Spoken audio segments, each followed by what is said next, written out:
Meus irmãos amados, vamos então abrir nossas Bíblias em Lucas, capítulo 4. Vamos ler desde o verso 14. Então Jesus, no poder do Espírito, regressou para a Galiléia, e a sua fama correu por toda a circunvizinhança, e ensinava nas sinagogas, sendo glorificado por todos. Indo para Nazaré, onde fora criado, entrou num sábado na sinagoga, segundo seu costume, e levantou-se para ler. Então lhe deram o livro do profeta Isaías, e abrindo o livro, achou o lugar onde estava escrito: O Espírito do Senhor está sobre mim, pelo que me ungiu para evangelizar aos pobres. Enviou-me para proclamar libertação aos cativos e restauração da vista aos cegos, para pôr em liberdade os oprimidos e apregoar o ano aceitável do Senhor. Tendo fechado o livro, devolveu ao assistente e sentou-se. E todos na sinagoga tinham os olhos fitos nele. Então passou Jesus a dizer-lhes: Hoje se cumpriu a escritura que acabais de ouvir. Todos lhe davam testemunho e se maravilhavam das palavras de graça que lhe saíam dos lábios. E perguntavam: Não é este o filho de José? Disse-lhes Jesus: Sem dúvida citar-me-eis este provérbio: Médico, cura-te a ti mesmo.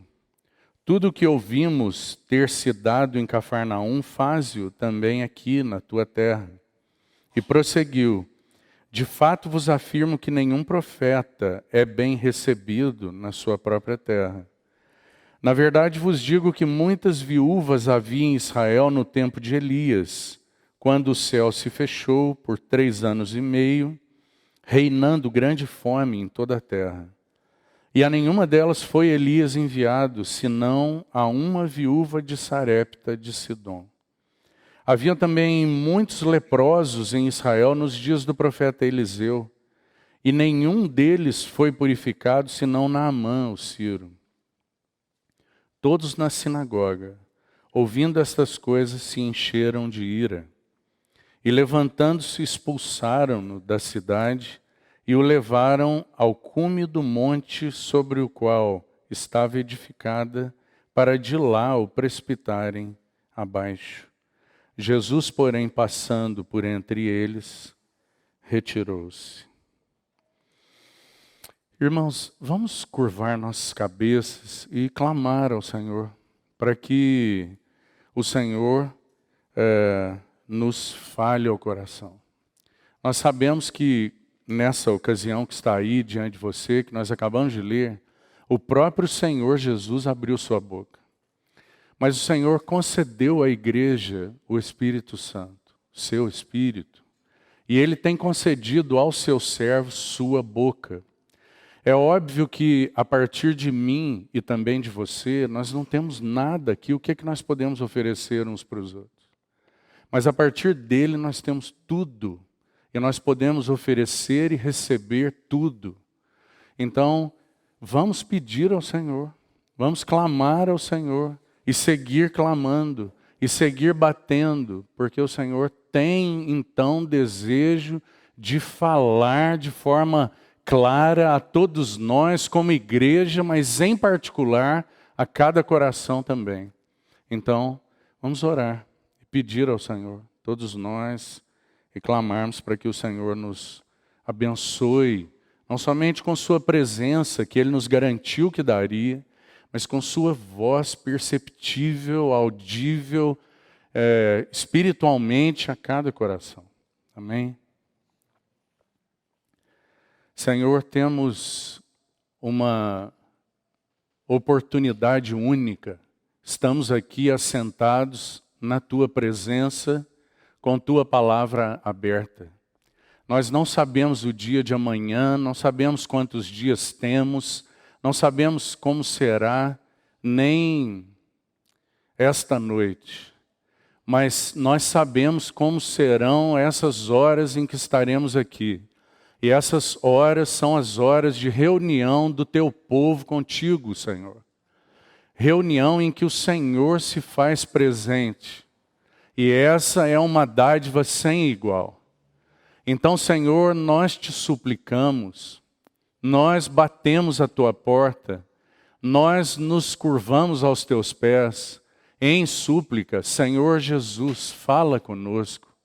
Abre tua palavra, explica aos nossos corações, passeia por entre nós, toca cada vida, toma a tua palavra transformadora e aplica para dentro de cada coração, de cada mente, de cada um, em cada necessidade. Tu conheces a todos que o Senhor convocou para estarem aqui nessa noite.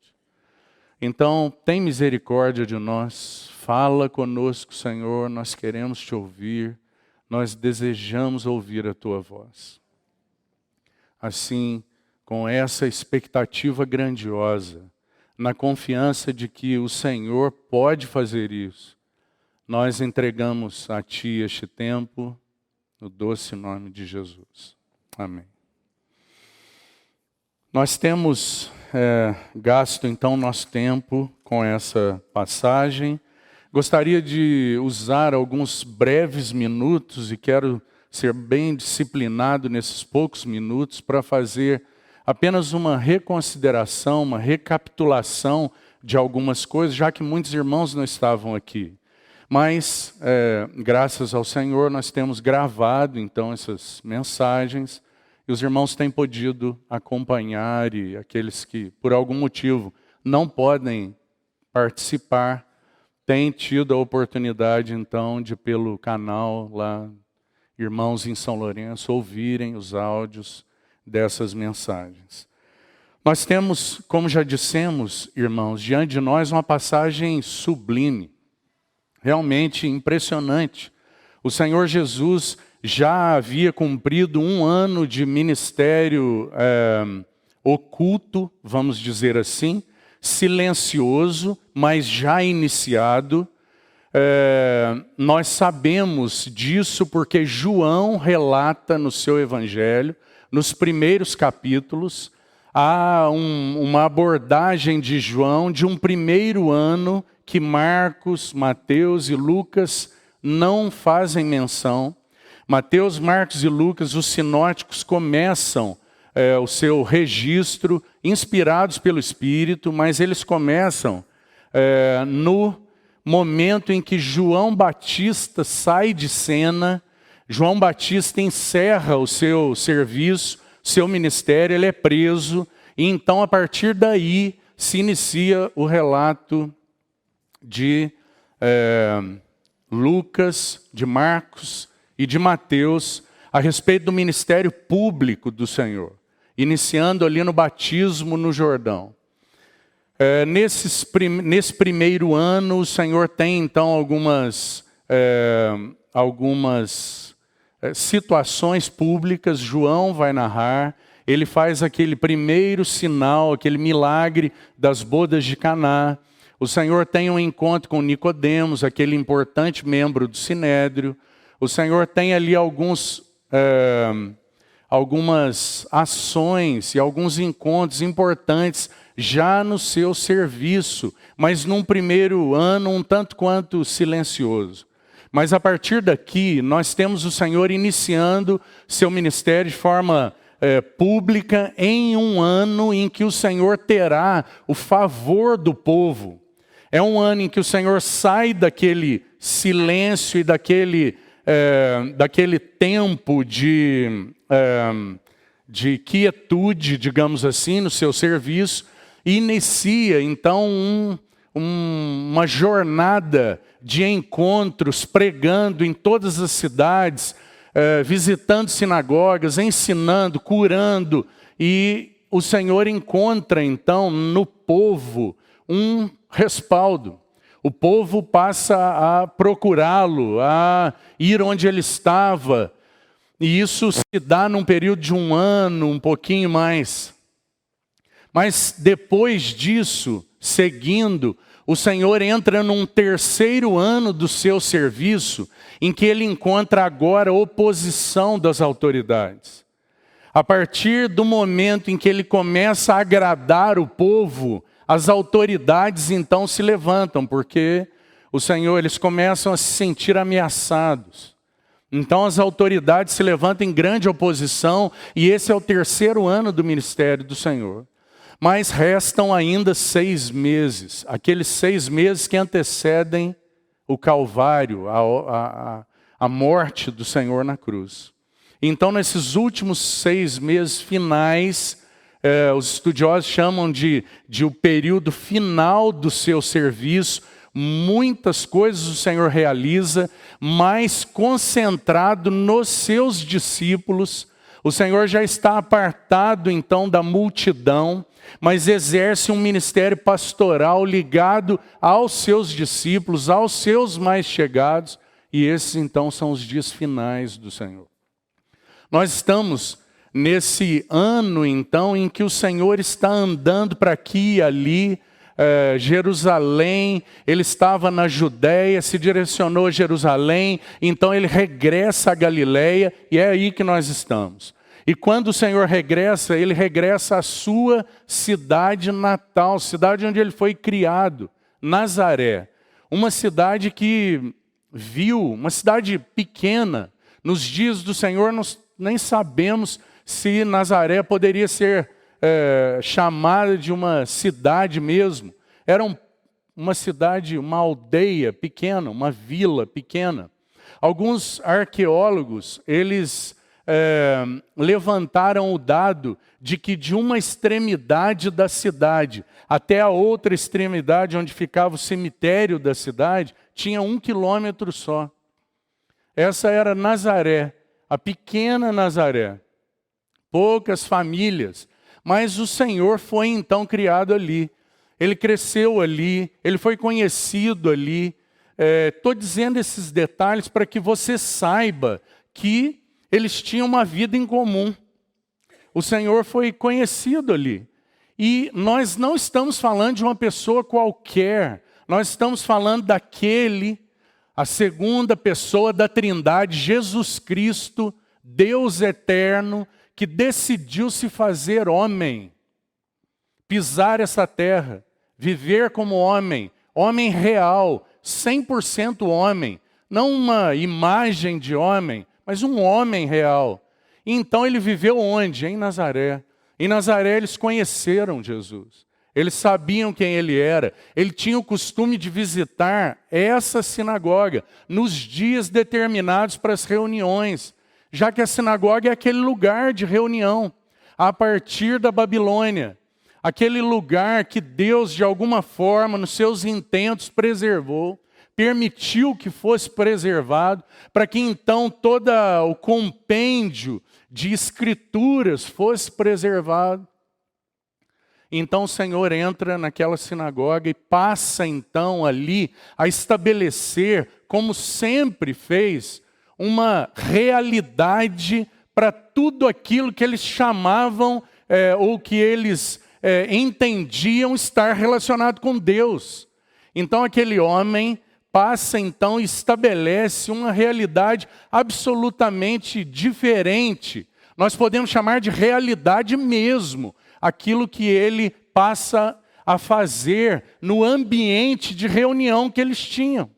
Porque eles liam uma porção do Pentateuco, eles liam uma porção profética, eles tinham alguns cânticos, eles tinham uma pregação breve da porção profética que tinha sido lida. Nós sabemos que as porções proféticas lidas eram porções ligadas à promessa messiânica. Irmão, isso é muito importante, muito mesmo, porque eles entenderam que o povo deveria ouvir sistematicamente a respeito do Messias, porque isso gerava esperança no coração do povo de Deus. Agora te faço uma pergunta, não deve ser essa a mensagem da igreja hoje? nós também não devemos fazer menção do nosso Senhor que breve vem hoje. Não deve ser esse o motivo de nós nos reunirmos, para que o Senhor Jesus se mostre a nós e diga: olhe, em breve eu virei. Eu em breve voltarei para vocês. Não é isso que nós devemos fazer? Não é isso que Paulo chama de nos estimularmos ao amor e às boas obras? Não é isso? Nada mais do que fazermos memória de que em breve o nosso Senhor vem. Não é essa a palavra de esperança da igreja? Não é para isso que nós... Ou será que nós nos reunimos para descrever o nosso compêndio doutrinário? Ou as nossas regras de comportamento, de moral? Será que é para isso que nós estamos aqui? É evidente que não, irmão.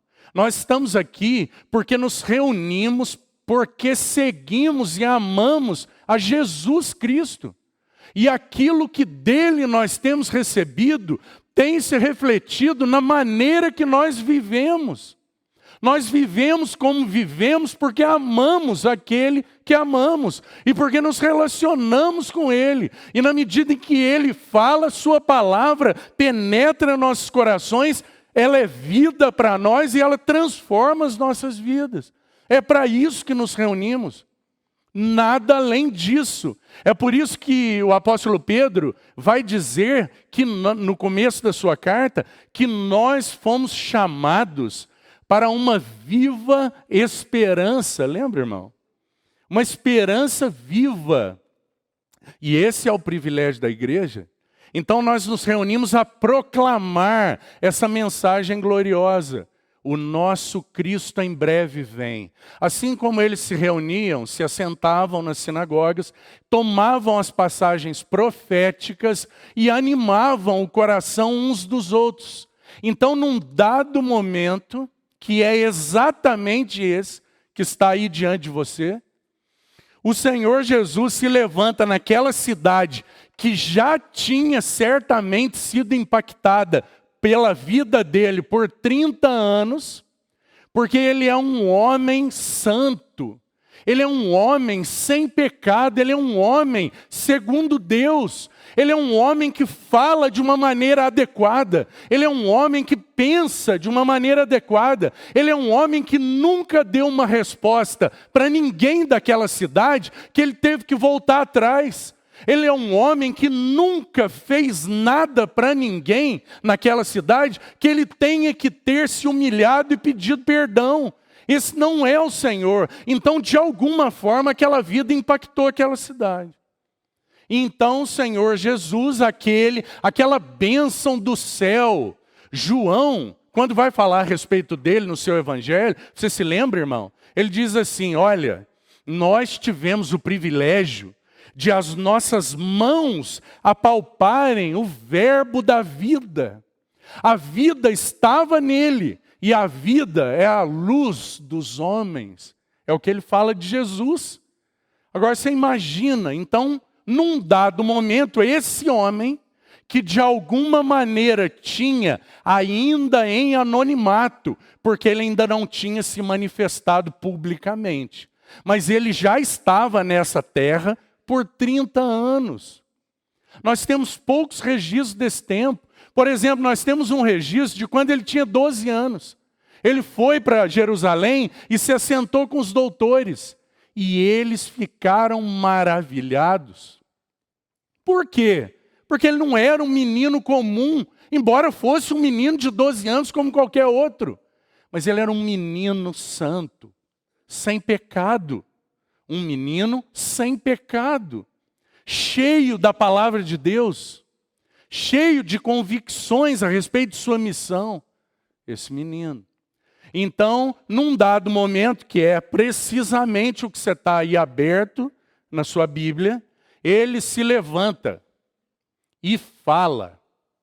Ele se levanta, toma a palavra e fala: olha, irmão, a Bíblia é um livro tremendo, maravilhoso, palavra eterna de Deus.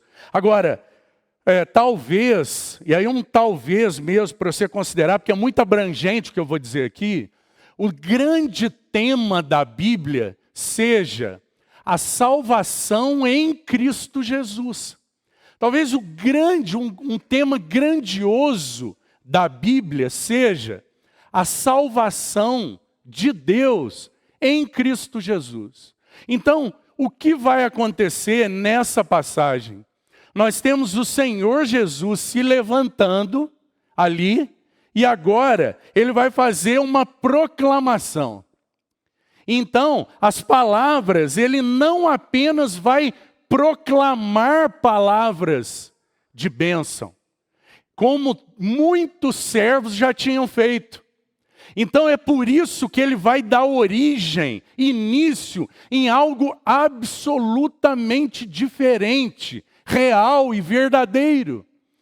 Então o Senhor se levanta e ele não vai proclamar bênçãos. Isso todos os profetas tinham feito. Ele vai dizer que ele é quem concede as bênçãos que ele estava proclamando, irmão. Ele não vai só proclamar as bênçãos, ele vai dizer, sou eu que concedo as bênçãos. Essas mensagens que vocês têm ouvido todos esses anos, a respeito de mim que vocês têm ouvido, hoje está se cumprindo a palavra, o Espírito do Senhor está sobre mim. Eu não apenas proclamo que o céu é favorável aos homens, eu trago o favor dos céus. Eu sou o favor dos céus. É isso que esse homem está fazendo. Os profetas diziam, olha, você se lembra que Moisés, nosso irmão leu a passagem de Êxodo 33, nessa passagem, Moisés faz um pedido ao Senhor e ele diz, Senhor, se eu achei mercê, lembra? É como se Moisés dissesse assim, Senhor, se o céu for favorável, o Senhor vai conceder a sua presença para nós. Isso é o máximo que Moisés podia fazer, compreende? Ele podia dizer, olha, o céu é favorável. E proclamar uma mensagem de favorecimento do céu. Agora, Jesus não. Jesus está dizendo, eu sou o favor dos céus. A salvação que foi anunciada está aqui hoje e ela se cumpre. Ah, irmão, isso é maravilhoso, isso é tremendo. E o Senhor Jesus então vai fazer isso. E ele vai, de que maneira que nós vamos ver isso? Porque não é apenas uma proclamação de bênçãos, né? Ele não está só proclamando, ele está dizendo assim, olha, não é que Deus vai abençoar os cansados. Vinde a mim todos que estão cansados. Não é que Deus vai conceder água aos sedentos. É aquele que beber da água que eu lhe der, jamais terá sede. Que maravilhoso, irmão. Que homem é esse? Esse é o nosso Salvador. Esse é o bendito Senhor Jesus. Único Salvador da humanidade. O Salvador, a salvação encarnada. Não é uma mensagem de moral para que os homens façam aquilo que ele diz. É uma mensagem de vida para que os homens o recebam porque estão mortos. Que maravilhoso, irmão. Esse é o nosso Salvador. Grandioso Salvador. Então ele vai dizer assim, eu não estou deixando palavras para que vocês anotem. As palavras que eu tenho dito são espírito e são vida. Que homem é esse? Que homem maravilhoso é esse? Que homem singular é esse? Ele é a bênção do céu, irmão. Compreende? É o que está acontecendo aí. Ele está anunciando, ele está iniciando, proclamando a bênção presente do céu na sua pessoa. É isso que o Senhor Jesus está fazendo. Que coisa maravilhosa, sem igual. E então, nós dissemos aos irmãos que o cerne dessa passagem é exatamente a mensagem profética que o Senhor vai ler. A mensagem de Isaías. Tem detalhes aí que nós já citamos, não quero me ocupar com eles agora. Mas veja, o cerne, então, desse anúncio da salvação são os versículos 18 e 19. A mensagem profética de Isaías. O Senhor Jesus está tomando uma palavra de bênção que foi anunciada pela boca do profeta, uma bênção futura. O profeta está dizendo, olha, haverá um tempo em que a bênção de Deus irá se manifestar com o Espírito de Deus sobre alguém. E esta pessoa será capaz de tratar todas as necessidades da humanidade. Toda a necessidade, a desventura do homem será tratada nele, será suprida nele, será abençoada nele. Então, o Senhor Jesus toma essa palavra profética e agora se apresenta como o objeto ou o sujeito disso que o profeta anunciou. Ele se apresenta ousadamente como o sujeito dessa profecia. E então diz, o Espírito do Senhor Deus está sobre mim, irmão. Que coisa maravilhosa, porque nós temos o Messias, o enviado da parte de Deus com o Espírito sobre ele. O Espírito de Deus está sobre mim. Que bênção sem par, porque esse homem vai fazer tudo pela direção do Espírito. Esse homem não vai fazer nada segundo seu próprio pensamento. Ele diz, a minha vontade não é essa que eu faço. Eu vim para realizar a vontade daquele que me enviou. Eu tenho a minha comida e a minha bebida consistem em obedecer e fazer a vontade do meu Pai. Ele é um homem segundo o coração de Deus. Absolutamente cheio do Espírito e guiado pelo Espírito. Marca do Messias em todo o anúncio profético. Então nós temos um homem que agora, cheio do Espírito, anuncia a salvação da parte de Deus. E como ele faz isso? Ele diz que essa salvação, ela implica em evangelizar, apresentar boas novas, boas notícias, uma novidade aos pobres, aos cativos, aos cegos e aos oprimidos. E nós dissemos para os irmãos que essas são metáforas que resumem a condição de toda a humanidade. A humanidade pode ser colocada debaixo dessas 4 palavras aí.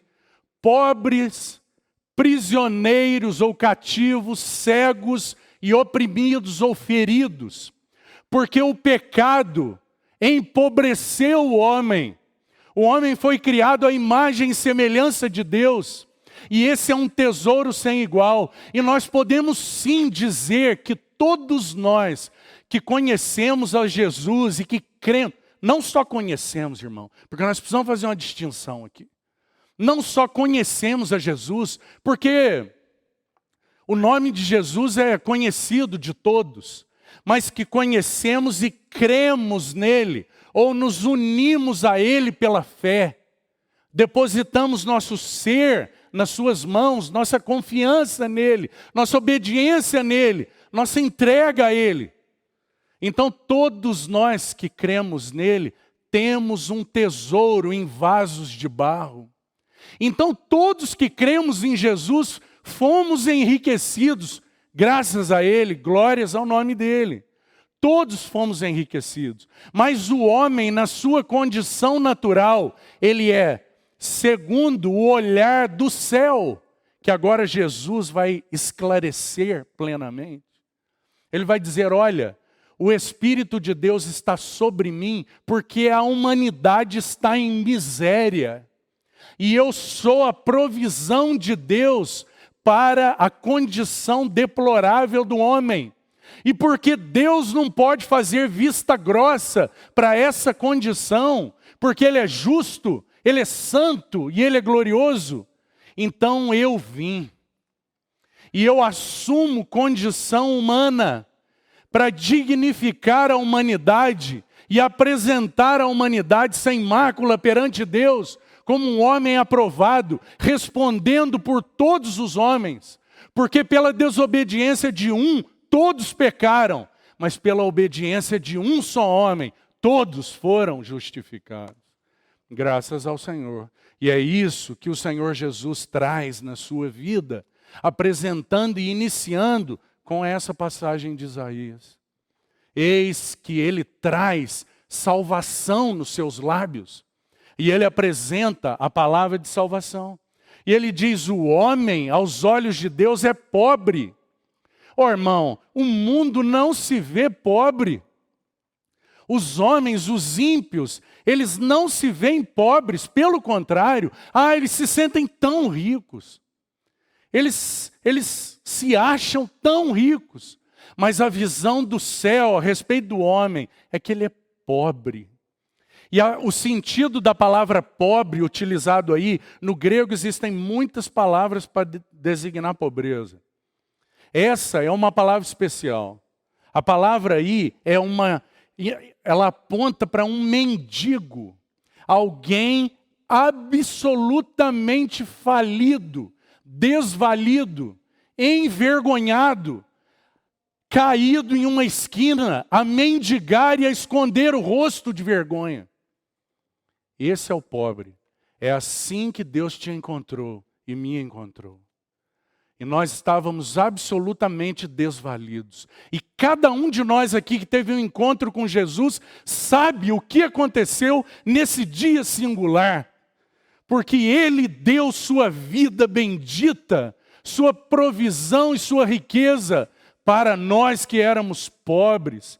E nós fomos vivificados, enriquecidos com sua vida bendita, sua vida santa. Graças ao Senhor por isso. Mas a condição de todo homem é essa. E porque aquela obra, aquele ministério, como diz Lucas, eu registro tudo que Jesus começou a fazer e a ensinar. Então Ele começou, sua obra se estendeu até o Calvário. Ele ressuscitou e ascendeu aos céus, derramou o seu Espírito para que nós não ficássemos órfãos e para que essa obra não se interrompesse. Então essa obra segue em desenvolvimento e Ele concedeu o seu Espírito e agora o seu Espírito está sobre nós, a igreja, de modo que nós somos aqueles que proclamam aos pobres as boas novas. Nós somos aqueles que podem libertar os cativos, que podem oferecer vista aos que estão cegos, cura aos que estão feridos. Esse é o nosso chamamento. E se isso não acontece com você, irmão, dobre o teu joelho, porque você não tem experimentado aquilo para o qual o Senhor te chamou. Porque o Senhor nos chamou para isso. E esse é o encargo que Ele deseja para a vida de cada um de nós. Não é para ser frequentador de reunião, irmão. Não é para ter encontros sociais que Ele nos chamou. Embora tudo isso tenha seu lugar e seu valor. Mas Ele nos chamou para que nós sejamos luz do mundo e sal da terra, como Ele foi.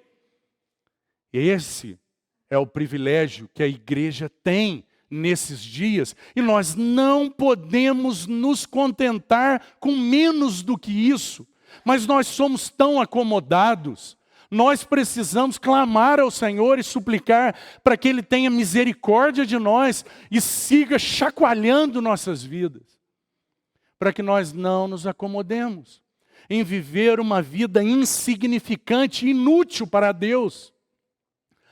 tão inútil ao ponto de não ser uma vida transformada, porque uma vida transformada prega sem palavras. Não se preocupe em falar se você tem dificuldade para falar. Uma vida transformada prega sem palavras. Francisco de Assis dizia algo tremendo a respeito desse assunto.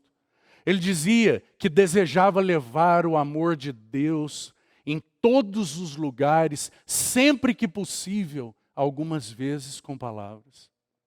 Não é isso impressionante, irmão? Não é para isso que o Senhor nos chamou?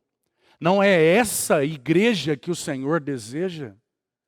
Então, que nós não nos contentemos com menos. Sabe por que nossas vidas não criam impacto? Sabe por que as pessoas não se atraem a Cristo? Às vezes se atraem pela nossa sabedoria comercial. Às vezes se atraem pelo nosso conhecimento intelectual. Às vezes se atraem pela nossa capacidade relacional, mas não veem Cristo. Sabe por quê? Porque nossas vidas não foram transformadas até o ponto de serem uma mensagem sem palavras.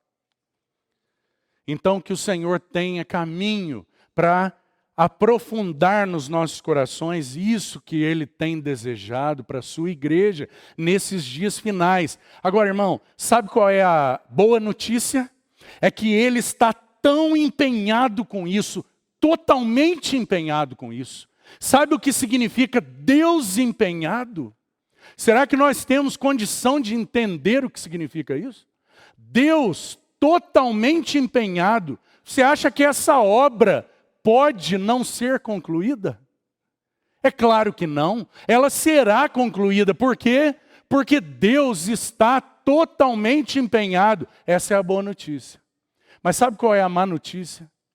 Ou vamos colocar entre aspas essa má notícia?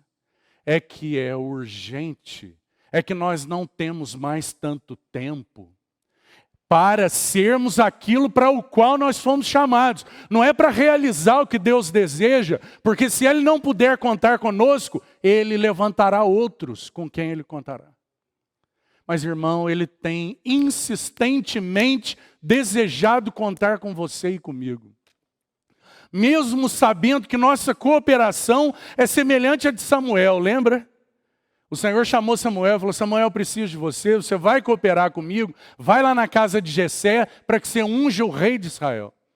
Então foi o cooperador Samuel. A cooperação de Samuel é parecida com a nossa. Então Samuel foi. Chegando lá, ele fala: Jessé, chama seus filhos, porque aqui vai ser ungido o rei de Israel. Quando vem o primeiro filho de Jessé, o mais bonito, então Samuel olha e fala: é esse. E ele coopera com isso. E o Senhor diz: não, Samuel, não é esse.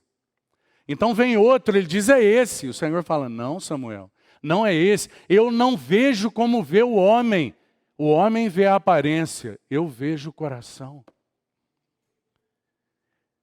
Mas ainda assim, depois que passaram 7 filhos, Samuel em todos achava que era o próximo. Então ele fala: Jessé, não é possível, você não tem mais filhos. E Jessé diz: tenho um pastor. Parece que aquilo de alguma forma acende uma luz na cabeça do Samuel. E ele fala: pastor. E ele compreende uma característica de Deus. Então ele fala: ninguém se assenta na mesa até que ele se achegue aqui. Então Davi vem e ele é ungido. É essa cooperação nossa, irmão. Mas o Senhor decidiu que nós seríamos seus cooperadores para essa obra bendita de proclamação que Ele iniciou precisamente nesse momento aí que nós estamos compartilhando e que nós temos o privilégio de fazer isso hoje. Agora, será que aqueles que Deus tem dado a oportunidade para você e para mim, e tem trazido aqui nesse lugar, que não tiveram ainda uma experiência pessoal com Jesus? Será que nós temos sido fiéis ao ponto de dizer: olha, você é pobre, e você precisa entender que sua condição é essa, e ela é miserável, irremediável, e ela caminha para destruição. Portanto, Entregue a sua vida a Jesus, porque Ele te oferece grande salvação, grande bênção, vista, cura, libertação, é o que Ele oferece. Você vê isso, irmão? Que o Senhor nos ajude, porque senão nós iremos tentar acomodar a mensagem de acordo com a personalidade, com a pessoa. Então, que o Senhor tenha misericórdia de nós e que nós sejamos aqueles que apenas levantam e falam a palavra, irmão. Um servo de Deus do passado dizia assim: a palavra de Deus não é um rato, a palavra de Deus é um leão. Nós só precisamos abrir a jaula. Nós não precisamos fazer defesa dela, porque ela defende a si mesma. Porque um leão não precisa que ninguém o defenda. Que o Senhor nos ajude nisso, para sermos então esses instrumentos. Então, os pobres, na reunião passada já falamos muito a respeito disso, queria seguir. A segunda metáfora aí são os cativos. E o sentido aí de cativos, prisioneiro seria uma palavra melhor, porque a palavra prisioneiro nos faz memória de uma cela, irmão. Uma cela. Aqueles que já tiveram oportunidade de alguma maneira irem a um presídio vão entender um pouco a respeito disso. O que é uma cela?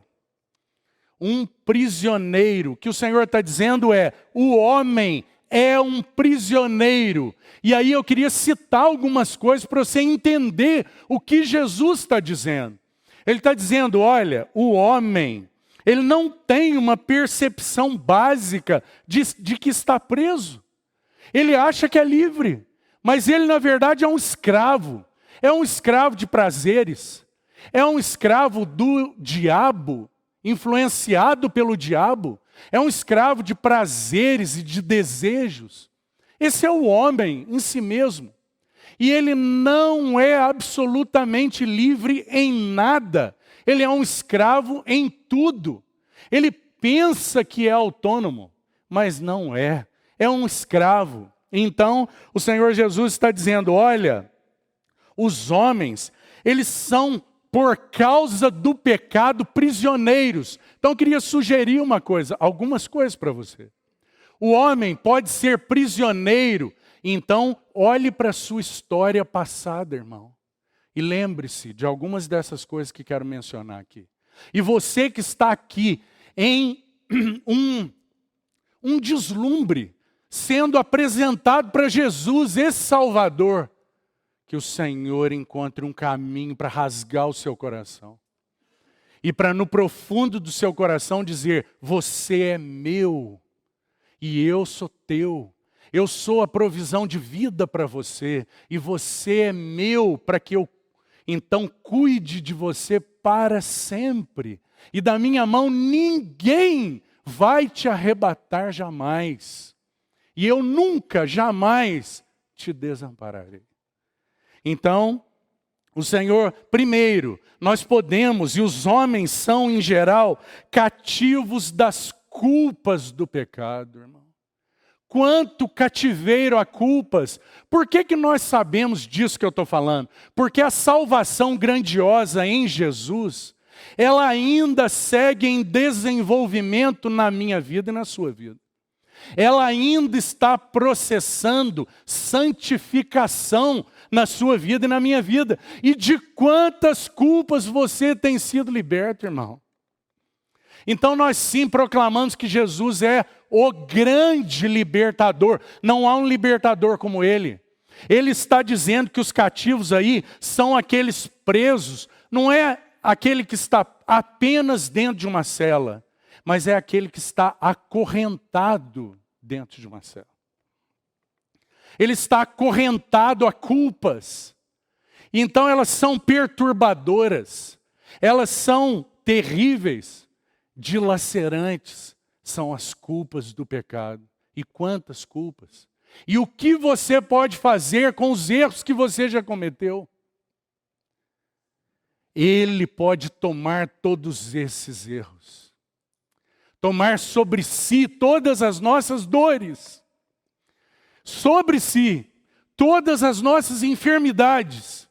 Ele levou sobre si. E o castigo que hoje para nós é paz, estava sobre ele. E pelas suas pisaduras nós fomos sarados. Graças ao Senhor. Esse é o nosso libertador. Libertador de culpas. Quanta escravidão a culpas, mas quanta escravidão a comportamentos, irmão. Quantos de nós aqui ainda precisamos ser mudados em comportamentos errados? Coisas que trouxemos do mundo e que permanecem conosco. Comportamentos errados, desequilibrados, transtornados, que não agradam a Deus. Que o Senhor nos ajude, porque Ele deseja nos livrar desses comportamentos, arrebentar as algemas dos maus comportamentos.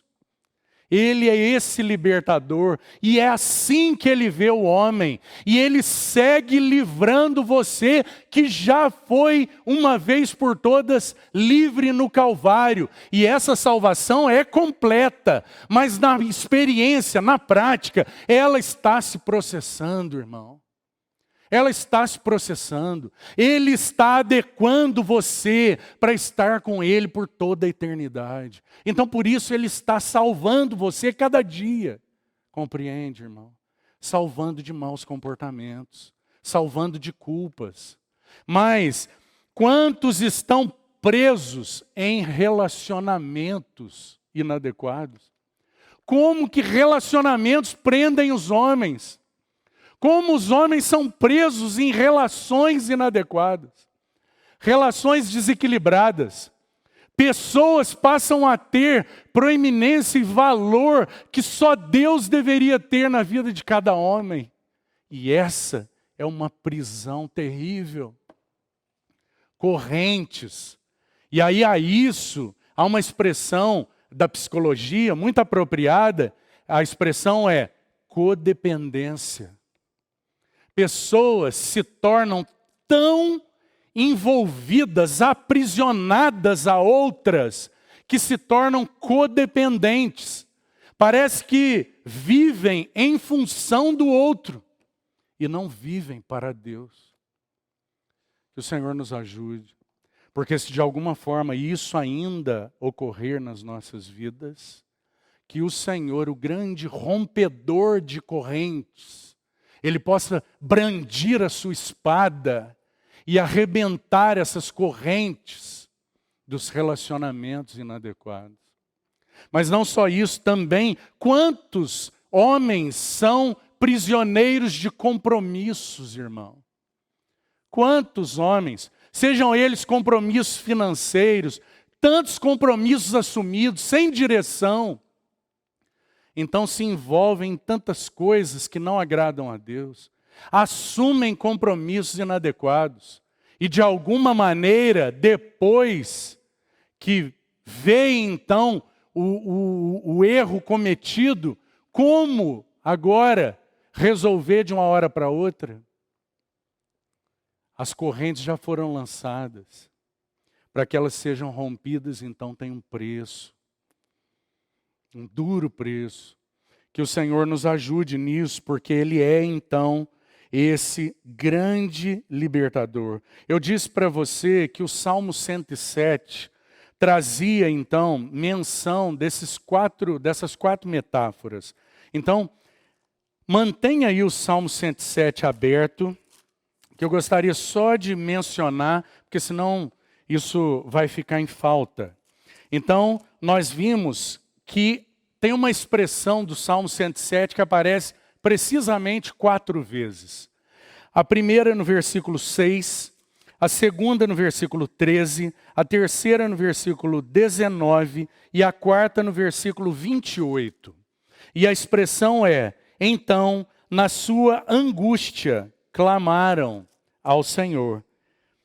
então, na sua angústia, clamaram ao Senhor. Nós vimos que os versos 4 e 5 apontam para os pobres. Já falamos sobre isso. Agora, eu gostaria que você observasse os versos 10. Vamos, os versos 10, 11 e 12. Porque o foco desses versos são exatamente os prisioneiros. Agora veja isso, irmão. Verso 10. Os que se assentam nas trevas e nas sombras da morte. Vê se essa não é uma descrição de um prisioneiro. Um prisioneiro é alguém que está assentado nas sombras e, Salmo 107, verso 10. Os que se assentam nas trevas e nas sombras da morte. Agora aparece exatamente a palavra presos. Presos de aflição e em ferros. Veja que expressão, irmão. Presos de aflição e em ferros. Esses são os prisioneiros a quem o Senhor Jesus olhou e disse: o Espírito do Senhor está sobre mim. E eu vim libertar os prisioneiros. Então o apóstolo Paulo, por causa disso, por causa dessa realidade proclamada em Jesus, você se lembra o que o apóstolo Paulo diz em Colossenses 1,13? Porque Ele nos libertou do império das trevas e nos transportou para o reino do Filho do seu amor. Que lindo, não é? Porque em face da realização da obra e da proclamação do ensino de Jesus, nós temos então todo o ensino das epístolas. Nós temos o desenvolvimento desse ensino através do ensino dos apóstolos. Então o que Paulo vai dizer? Ele nos libertou. Que lindo! É exatamente coerente com o que nós estamos vendo. E o verso 10 então segue dizendo que os prisioneiros são presos de aflição e em ferros. E ele segue: por se terem rebelado contra a palavra de Deus e haverem desprezado o conselho do Altíssimo. Não é impressionante, irmão? Não é impressionante que essa é a condição do homem por causa do pecado? Sentença de Deus, rebelião contra a sua palavra. De modo que, verso 12, lhes abateu com trabalhos o coração. Caíram e não houve quem os socorresse. Não é impressionante? Esses são os cativos. Agora, irmão, nós sabemos que eu quero citar a referência para você. A de Colossenses 1,13 já citei. E a de Colossenses 1,13 aponta para o Senhor Jesus, aquele que o Espírito de Deus está sobre ele e ele está proclamando libertação dos prisioneiros. Maravilhoso. Ele nos libertou, é o que Paulo vai dizer. Agora, como disse para você, essa obra tem continuidade e o mesmo Espírito foi derramado sobre a igreja. Então a igreja agora tem condição de libertar os cativos, de libertar os prisioneiros, de ouvir aqueles que têm tido comportamentos inadequados e lançar luz pela graça de Deus e pelo Espírito de Deus que também foi dado a nós. Você vê que privilégio, irmão? Que maravilhoso. Nós temos condição de prover da parte do Senhor, pelo Espírito, libertação. Então, gostaria de usar uma cena do Senhor Jesus, registrada por João. Depois você busca lá, eu quero só mencionar aqui, porque senão eu não vou conseguir terminar. Veja, João capítulo 11, o verso precisamente é o 44. O que está acontecendo lá?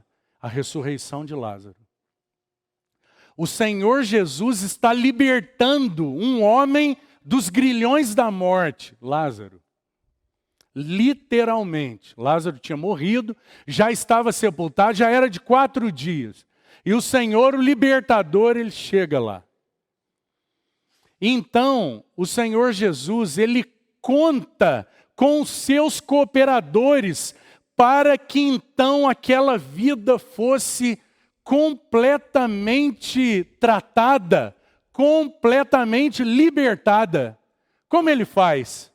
Ele ordena que os seus tirassem a pedra. Você lembra? Que lindo, irmão. Porque eles puderam cooperar com ele. Ele precisava disso, irmão. Quando a pedra do túmulo dele foi removida, ele precisou de algum homem para tirar a pedra? Não. Ele não precisava. Mas por que ele pediu que eles retirassem a pedra? Porque ele queria ensiná-los que o Espírito estaria em breve sobre eles. E que eles então realizariam, dando continuidade naquilo que ele estava iniciando. Compreende? E então o Senhor diz a ele: tirem a pedra. E o Senhor dá uma ordem a Lázaro: Lázaro, sai para fora. E então Lázaro sai. E então novamente o Senhor dá um passo e insiste com eles na cooperação. Você se lembra? O versículo 44, ele diz assim: desatai-o, porque ele estava envolto em um lenço e atado em faixas. Então ele diz para os seus cooperadores: desatai. Não é isso libertação, irmão? Não é a essa libertação que o Senhor nos chamou? Quantos que estão atados com características do túmulo, características da morte, que trouxeram desse lugar de aflição que é o mundo? Então eles vêm cheios de ataduras, cheios de correntes, de prisões. Prisões do comportamento, prisões da culpa, prisões dos relacionamentos, prisões dos compromissos. E o Senhor olha para você e para mim e diz: desatai-o. Que o Senhor nos ajude nisso. E nos ensine como igreja o que isso significa. E que necessidade então que nós temos de aprender o quanto antes. Ah, irmão, sabe aonde é a sua escola? Na sua casa. Sua escola é na sua casa. O Senhor concedeu alguns a você, varão, para que você possa desatar. O Senhor concedeu alguns a você, irmã, para que você também, como auxiliadora, possa desatar. Que o Senhor nos ajude, para que Ele encontre aqui famílias que cooperam com Ele, porque foram batizadas com o Espírito Santo. Recebereis poder ao descer sobre vós o meu Espírito, e sereis as minhas testemunhas em Jerusalém, na Judéia, até os confins da terra. E nós estamos aqui num desses confins, testemunhando o poder do Espírito que veio sobre nós, que habita em nós.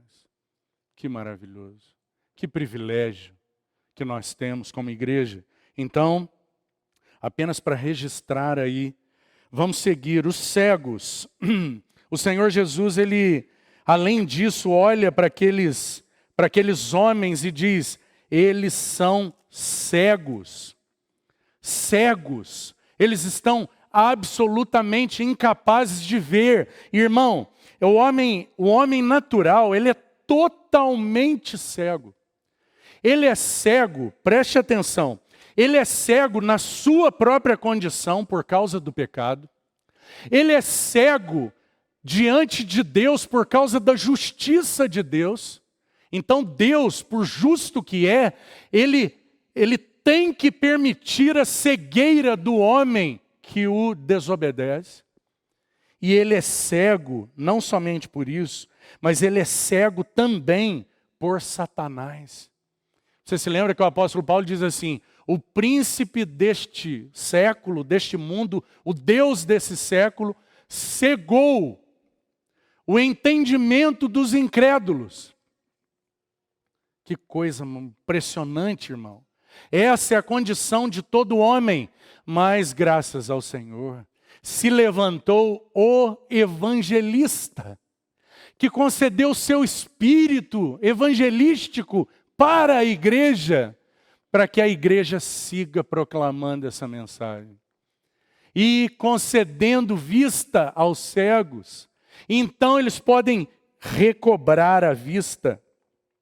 Porque o homem natural, ele é incapaz de entender a verdade de Deus. Ele é cego. Por isso ele é incapaz de discernir, de entender a verdade de Deus. Veja se essa não era a sua história, irmão. Até que num dado momento alguém se colocou ao seu lado, em densas trevas, e acendeu o interruptor. Então tudo ficou claro.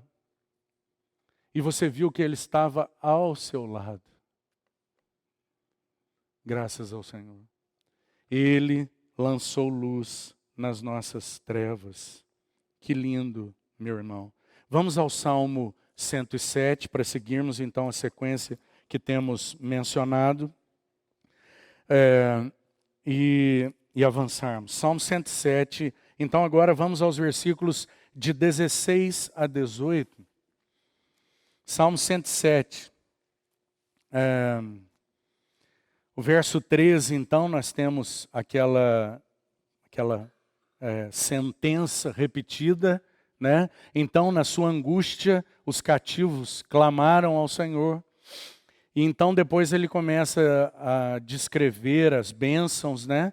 Desses que clamaram e que então receberam, tirou-os das trevas, rendam graças ao Senhor por sua bondade.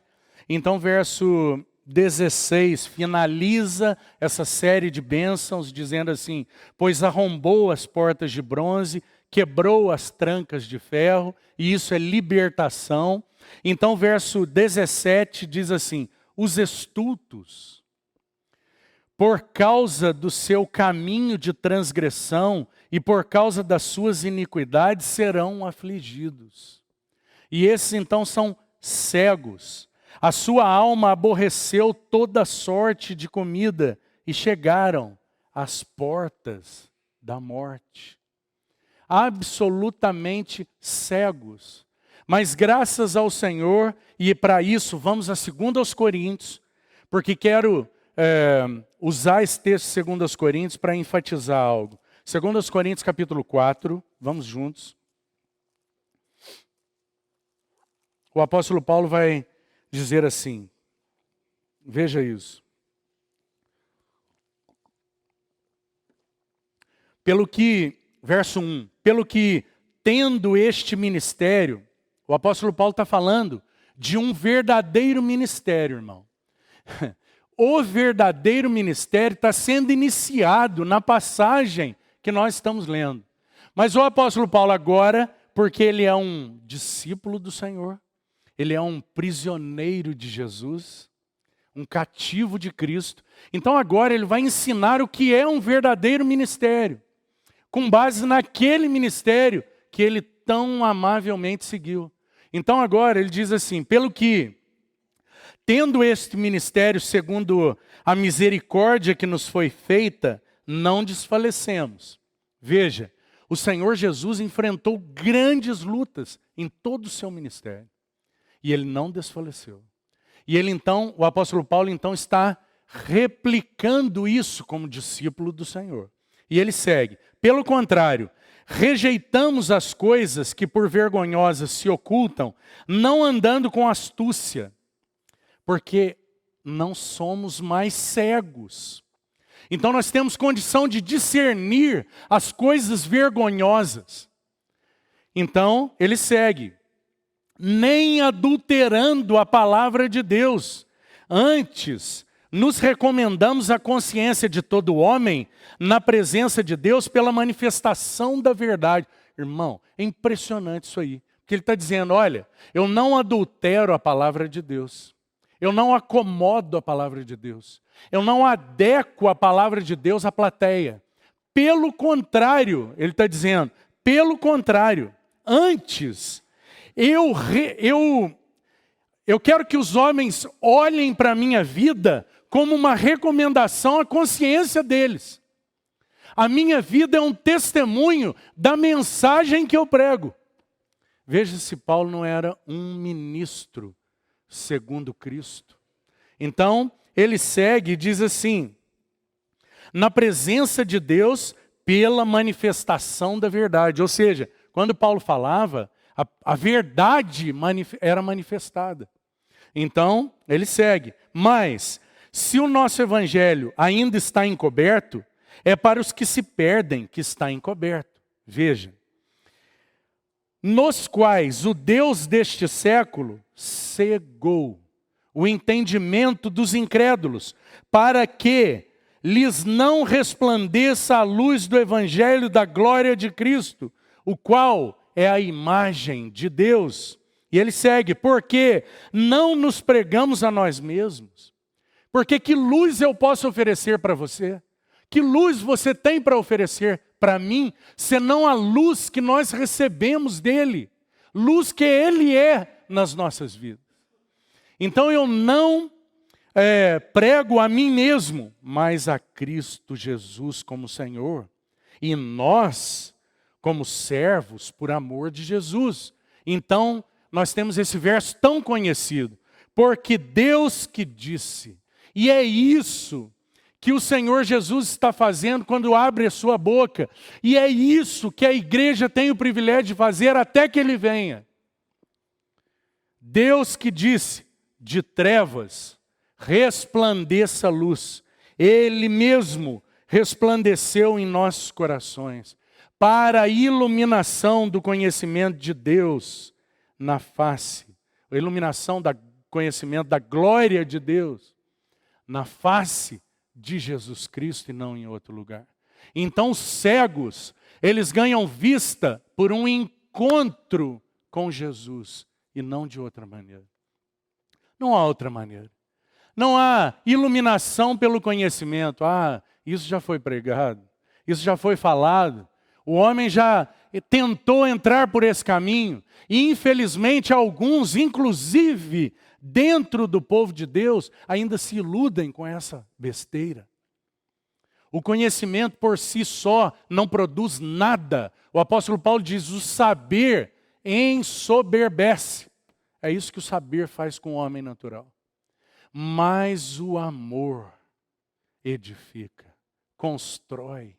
O amor com A maiúsculo, irmão, não é amor, atitudes altruístas apenas, não é amor de caridade, não é dessa qualidade de amor que o apóstolo Paulo está falando.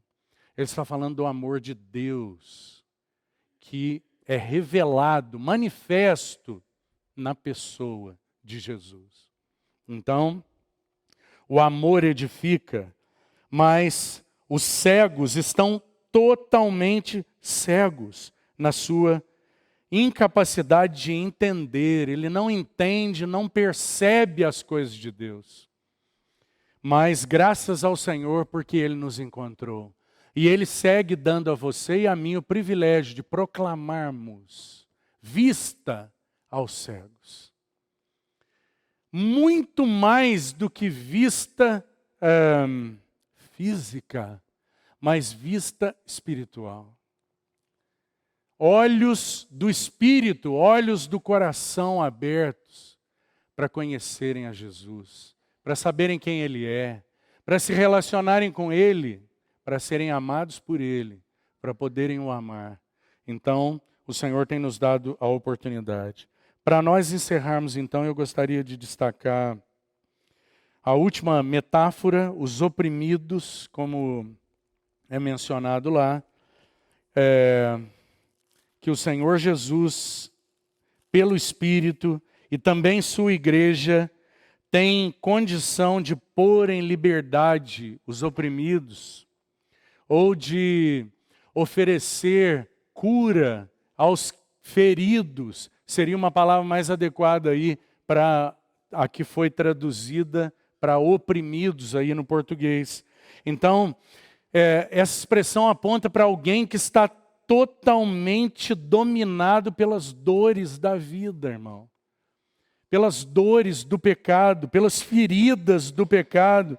Ele está totalmente envolto em feridas e todas as intermináveis contaminações da vida. oprimidos. E o Senhor vem oferecer cura a todos os feridos. De que maneira Ele faz isso? Ele oferece um vinde a mim. Vamos ao Salmo 107, para fecharmos então essa sequência. E vamos ao verso 26. Verso 26. Diz assim: subiram até os céus, desceram até os abismos. Que oscilação, não é, irmão? Que oscilação da vida do pecador. É como um barco à deriva, que de acordo com as ondas sobe e desce. Sobe e desce, uma vida de instabilidade que fere. Então, subiram até os céus, desceram até os abismos. No meio dessas angústias, desfalecia-se-lhes a alma. Irmão, desfalecer aí, a palavra no original, é derreter mesmo. É derreter a alma. Angústia, a palavra angústia aí é algo miserável, ruim, até mesmo maligno. É a abordagem aí. O pecado atinge o homem em toda a sua estrutura. O pecado golpeou o espírito do homem e ele morreu e perdeu comunhão com Deus. O pecado golpeou e feriu o pensamento do homem, de modo que o pensamento do homem se desajustou, a tal ponto que nós vemos o que vemos nos nossos dias. As pessoas completamente desequilibradas no seu pensamento. E doenças mentais de toda ordem, de todo tipo. Cada vez diagnósticos diferentes. Cada vez aparece uma mazela diferente. A mente do homem completamente danificada. Incapaz de ser iluminada. Ferida pelo pecado. A emoção do homem totalmente ferida. E o homem ressentido, cheio de mágoas, de tristezas intermináveis. E o Senhor Jesus se levanta e diz: eu vim curar você. Eu ofereço cura aos feridos. Eu sou a cura para todos os feridos. Então, o Salmo segue, verso 27. Andaram e cambalearam como ébrios ou como bêbados. E perderam todo o tino, perderam todo o discernimento, o juízo, é o sentido da palavra aí. Eles perderam, estão tão feridos em todo o seu ser. E eu parei no pensamento e no sentimento do homem, mas o pecado feriu o homem e fere o homem fisicamente. Quantas mazelas físicas, irmão, nós estamos vendo. Por que o Senhor Jesus curou tantos enfermos? Para que ficasse claro que Ele veio tratar e curar todas as mazelas do pecado. Todas as consequências do pecado, elas seriam absolutamente destruídas na sua pessoa e na sua obra. Graças ao Senhor. Esse é o nosso grandioso Salvador.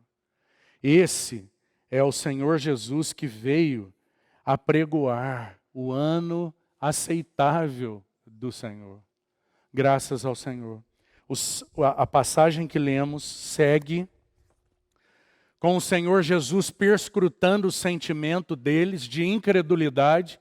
Então o Senhor diz: olha, tem dois exemplos que ajudam vocês a entenderem o que está se passando no coração de vocês. Porque vocês estão olhando para mim com aquele provérbio: médico, cura-te a ti mesmo. Vocês estão no coração dizendo: prove aqui para nós o que nós ouvimos a seu respeito. Mostra que você é diferente daquilo que até aqui nós conhecemos, porque para nós você é o filho de José.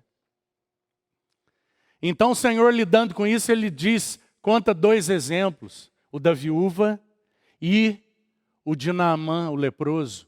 2 estrangeiros, o que eu quero apenas com uma frase aqui destacar. O Senhor Jesus está dizendo para eles assim, olha, nós temos 2 estrangeiros como testemunha há tanto tempo de que o poder de Deus vem se afastando de Israel. De modo que ele vem não só se afastando de Israel, mas se expandindo para todos aqueles que no seu coração e não pela raça desejarem me obedecer pela fé. Graças ao Senhor. E então esses somos nós. E o apóstolo Paulo pode dizer que a ele foi dado, em Romanos capítulo 1, verso 5, o apóstolo Paulo vai dizer que a ele foi dada a incumbência de anunciar aos gentios a obediência por fé.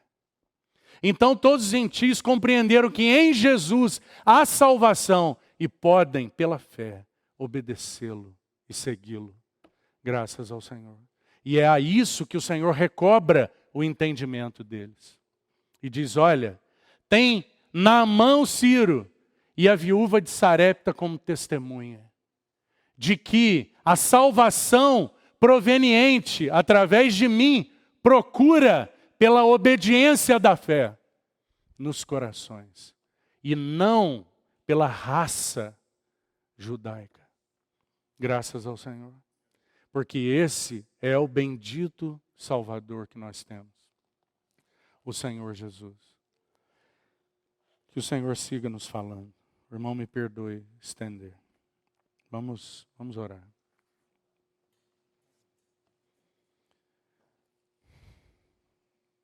Senhor, bendizemos teu nome poderoso, glorioso, por tua palavra tão rica, por tua palavra tão penetrante, tão viva.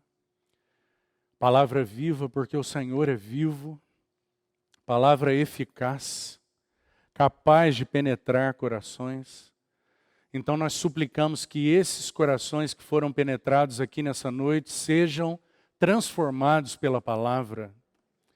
E a palavra não volte para ti vazia, Senhor.